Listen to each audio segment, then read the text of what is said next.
खबरें जो आपको सीधे जोड़ती हैं हमसे, जिनका आपकी जिंदगी पर होता है सीधा असर।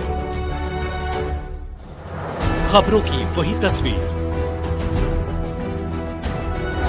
बिना बदले बिना डरे, जज्बा सच का लिए, सच दिखाते हैं।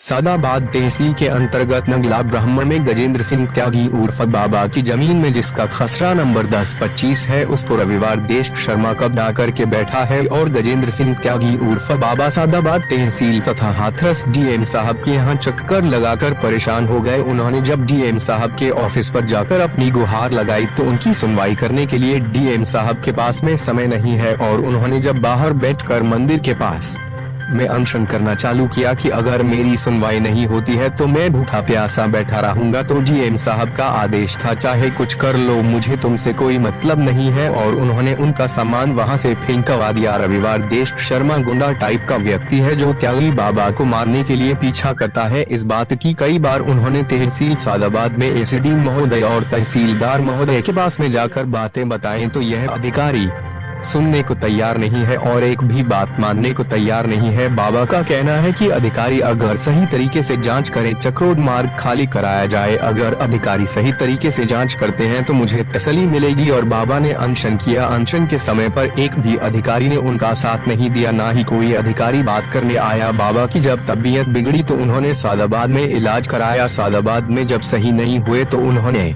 आगरा इमरजेंसी हॉस्पिटल के लिए रेफर कर दिया और आगरा में उनका सही तरीके से इलाज हुआ। उन्होंने अपनी गुजरी भारत टीवी 24 न्यूज की टीम को बताया कि मेरे साथ में कोई भी अधिकारी अच्छा व्यवहार नहीं कर रहे हैं और मेरी जमीन को हड़पने के चक्कर में रविवार देश शर्मा से मिले हुए हैं। जो अधिकारियों ने उन्हें परेशान करके रखा है, लेखपाल गलत रिपोर्ट लगा देते हैं, अधिकारी मौके पर जाकर जाँच नहीं करते हैं। प्रशासन रविवार देश शर्मा से मिला हुआ है। अगर ऐसे ही हालत इनके रहे, मैं योगी बाबा जी से जाकर मिलूंगा जो उनकी सरकार में आज भी प्रशासन के संरक्षण में भूमाफिया पनप रहे हैं। मैं अपनी लड़ाई कानून के दायरे से लड़ूंगा और जब तक चकमार खाली नहीं हो जाता है तब तक शांत नहीं बैठूंगा, चाहे मुझे माननीय मुख्यमंत्री योगी आदित्यनाथ जी से मिलना पड़े। यह कहना गजेंद्र सिंह त्यागी उर्फ बाबा का कहना है। बाबा की सरकार में भूमाफिया पनप रहे हैं और अधिकारी सब मिले हुए हैं। आगरा से महेश चौहान की रिपोर्ट।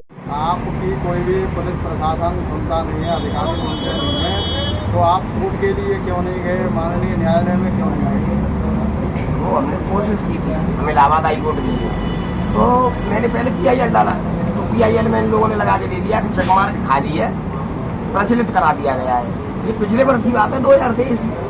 उसके बाद मैंने इन लोगों से मुलाकात की, मैंने भैया ऐसा क्यों कर रहे हो, नहीं कहाँ है ये देख तो लो, नहीं सुना। दोबारा से ममता ने जब तब मेरा PIL था, मुझे पता है कि PIL कौन सुन रहा है। जब ममता ने रिटायर करने की कोशिश की तो पहले ही जब ये इंस्ट्रक्शन लेके लेखपाल जी गए, इन्होंने जाके वकील साहब से सेटिंग कर ली।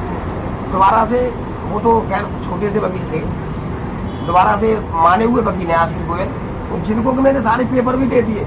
उन्होंने तो इतना अच्छा किया कि मुझे पागल भी बनाते रहे, मेरे 4 महीने ले गए और उसके बाद मेरे पेपर भी गायब कर दिए। यानी वकील साहब ने आपका काम भी नहीं किया, पेपर भी गायब कर दिए, पैसे भी दे दिए। क्या नाम है उनका? आशीष गोयल। मैं गया इसलिए था कि वो सादाबाद की मेहमान है और मेरे साथ पंडित जी गए तो उन्होंने कहा कि ये सबसे बढ़िया वकील है, ईमानदार वकील है, तो मैं चलो चलते हैं। लेकिन मुझे क्या पता था कि वो इतने ईमानदार है, मुझे खाली करके ले जाएंगे। बाबा जी का कहना है कि मैं कोर्ट कचहरी जाने के लिए तैयार नहीं हूँ। मैंने अधिकारियों से, तहसील स्तर के, जिले स्तर के अधिकारियों से गुजारिश की, लेकिन उन्होंने कोई भी नहीं, तो मेरी कोई भी सुनवाई नहीं की है और मैं अच्छी तरह से जीवन यापन कर रहा था। आज उस जगह पे महात्मा हो गया और मेरा जीवन यापन कैसे चल रहा मुझे मालूम है। अगर मेरी कोई नहीं सुनेगा तो मैं आत्महत्या कर लूँगा। बाबा जी का ये कहना है।